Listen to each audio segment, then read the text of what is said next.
দিনাজপুরের একটা খুবই ভালো রেস্টুরেন্ট, আমার কাছে এটার ইন্টেরিয়রটা খুব সুন্দর লেগেছে। রেস্টুরেন্টের নাম হচ্ছে দ্য 1947। এটা ঢাকা দিনাজপুর যে হাইওয়েটা আছে তার পাশেই। আমি ওই যে রাবার ড্যামে গিয়েছিলাম, ওখান থেকে আসার সময় এইখানে একটু ঢু মেরেছিলাম। একদম পড়ন্ত বিকালে এবং খুবই মুষলধারে বৃষ্টি হয়েছিল। এবং আমার কাছে এই রেস্টুরেন্টের সবচেয়ে সুন্দর যেটা লেগেছে, গাছের গুঁড়ি, তারপরে গাছ কেটে কেটে বসার জায়গা করেছে এবং সব কিছু মিলায় এটার ইন্টেরিয়রটা আমার খুবই পছন্দ। এবং আমি যেহেতু বিকালবেলা গিয়েছিলাম, আমি একটু স্ন্যাক্স জাতীয় কিছু খাওয়ার চেষ্টা করছিলাম, বাট এদের কাছে স্ন্যাক্স জাতীয় কিছুই নাই।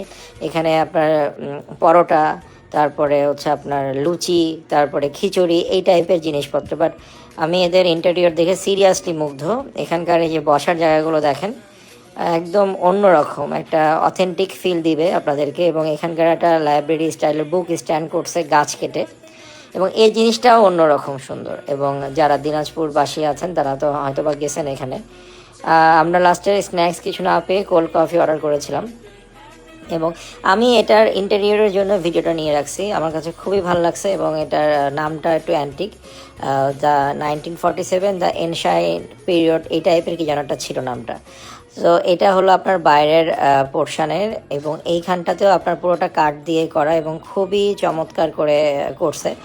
আমি খাবার রিভিউ দিতে পারবো না, কারণ এদের আমি কিছুই খাইনি। কোল্ড কফিটা খেয়েছিলাম, ভালোই ছিল, কিন্তু খুব মিষ্টি, সুগারটা বেশি ছিল।